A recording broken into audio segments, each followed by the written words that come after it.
Shalom, shalom famille. Soyez bénis au nom de Jésus. Quel privilège de nous retrouver encore ce matin au pied de notre Maître afin d'être instruits, afin d'être fortifiés, afin d'être enseignés. J'ai le privilège d'être celui qui portera cette parole. Nous sommes le lundi 28 juillet 2025. Je suis Dr Franck Adé pour vous servir. Nous parlons ce mois de surmonter l'épreuve. Cette semaine qui s'ouvre sera destinée à comprendre les clés de la victoire. De ce jour, nous parlerons de croître et se fortifier. Le texte de méditation est tiré de Luc 2, 40, qui dit ceci: l'enfant croissait et se fortifiait. Il était rempli de sagesse et la grâce de Dieu était sur lui. Parole du Seigneur, Amen. Luc 2, 40 nous rapporte le témoignage de notre Seigneur, de son enfance jusqu'à ce qu'il devienne l'homme adulte accompli. La Bible nous dit qu'il est passé par un processus dans lequel il grandissait et il se fortifiait. Cette parole fait référence principalement à sa croissance physique, de l'état d'enfant à l'état d'adulte, mais en ce qui nous concerne, il s'agit plus volontiers de comprendre le processus de la croissance de l'étape d'enfant spirituel de bébé à celle d'adulte, comme une clé, comme un moyen pour surmonter l'épreuve. Bien évidemment, nous comprenons ensemble que l'épreuve est une nécessité incontournable dans la vie du chrétien et notre capacité à la surmonter sera bien évidemment en fonction de notre force, de notre stature. La Bible est remplie de paroles qui insistent sur le fait que, après que nous soyons nés de nouveau, il est nécessaire que le processus de croissance soit engagé. Et si on peut faire des comparaisons entre la croissance physique et la croissance spirituelle, il y a quand même quelques éléments qui les distinguent fondamentalement. La croissance physique, la croissance naturelle, la croissance de l'individu, elle est principalement en fonction du temps.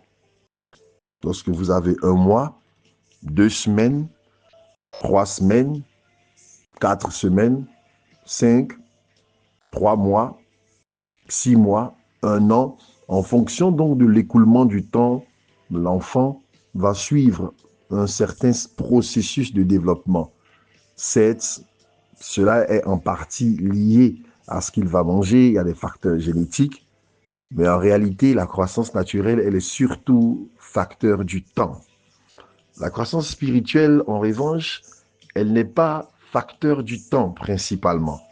Elle est facteur des actes que nous engageons consciemment et qui vont déclencher, produire, maintenir la croissance. Bien évidemment, il y a un élément de temps, mais dans cette croissance, le temps n'est pas l'élément fondamental. Ce sont les actions, les actes qui sont posés qui vont susciter la croissance.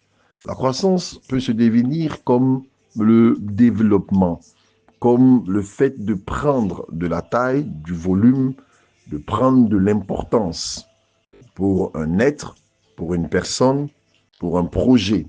Croître, donc, c'est passer d'un état à une taille plus petite à celle d'un état à une taille plus importante. Et ensuite, se fortifier, c'est acquérir plus de solidité, plus de force et de grâce. Ces deux éléments ont besoin d'être mis ensemble pour que la croissance ne devienne pas un problème à ceux qui croient. Imaginons un arbre qui croît sans se fortifier, sa croissance sera même l'élément de sa propre chute, parce que sa taille, parce que sa hauteur n'aura pas la force pour supporter le poids lié à cette taille, cette hauteur. Donc, croître et se fortifier sont deux éléments qui doivent aller de pair. Si nous voulons revenir sur les considérations spirituelles qui sont les nôtres, croître, c'est donc grandir, passer d'un état d'enfant spirituel, de bébé spirituel, à celui d'adulte spirituel. Il y a une bonne imagerie qui a été donnée par Jean lorsqu'il dit « Je vous écris, petits-enfants, je vous écris, jeunes gens, je vous écris, pères ». Donc, dans la logique normale de notre marche avec le Seigneur, nous commençons par être des enfants. À un certain moment, il faut que nous devenions des jeunes, et il faut que nous puissions parvenir à l'étape de père. C'est cela donc le mystère de la croissance. Comment être administrée la croissance? Comment grandir donc? 1 Pierre 2 nous donne une clé, nous donne le secret de la croissance. Il dit, comme des enfants nouveau-nés, aspirez au lait spirituel, de la parole pure, je paraphrase, afin que par cette nourriture, vous croissiez. Donc, la croissance, elle est engagée par le rapport que nous avons avec la parole de Dieu. C'est donc une croissance qui est liée à l'augmentation de notre connaissance du Seigneur. Je ne parle pas simplement de la connaissance livresque, de ce que nous lisons et que nous finissons par accumuler comme connaissance, comme élément des choses que nous savons. Mais je parle de la connaissance au sens hébraïque du terme, au sens biblique, qui parle d'intimité. Donc il y a un acte de lecture, de consommation de la parole qui est nécessaire si nous voulons parler de croissance. S'il y a une faiblesse qui s'est largement répandue dans le corps de Christ aujourd'hui, c'est que l'enfant de Dieu moyen n'a pas la discipline de s'exposer à la lecture. Paul disait à Timothée, applique-toi à la lecture et à la méditation. Le Seigneur disait donc à Josué que ce livre de la loi ne s'éloigne pas de ta bouche. Et les exhortations sont nombreuses dans la parole de Dieu qui nous demande de manger.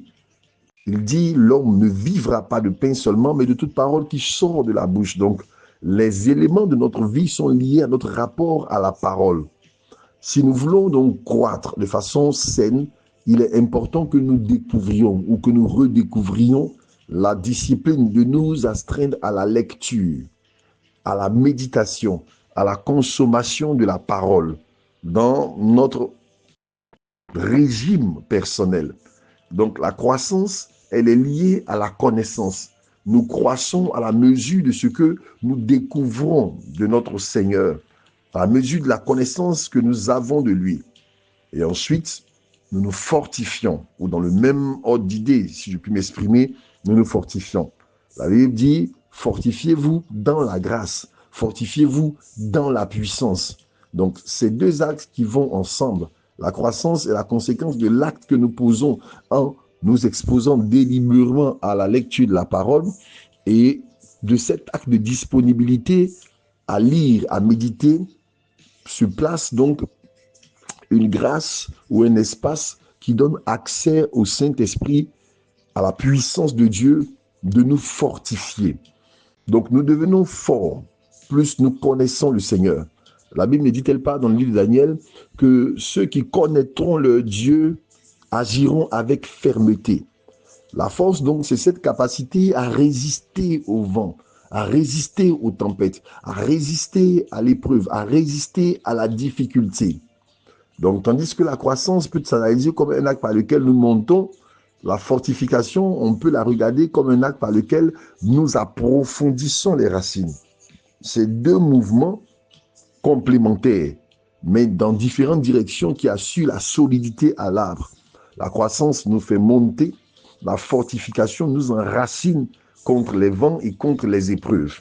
Si nous savons que donc les épreuves sont inévitables, nous devons comprendre une chose. Ce n'est pas la force de l'épreuve qui casse d'abord les individus, c'est leur état par rapport à l'épreuve qui, elle, est inévitable.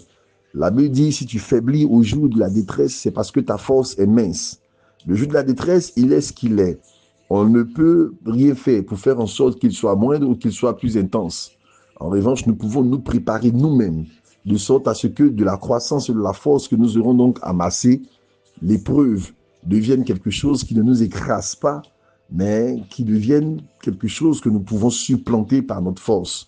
Je voudrais nous encourager, nous exhorter ce matin à découvrir et à redécouvrir ensemble la discipline de la lecture et de la méditation de la parole de Dieu. Shalom chez nous.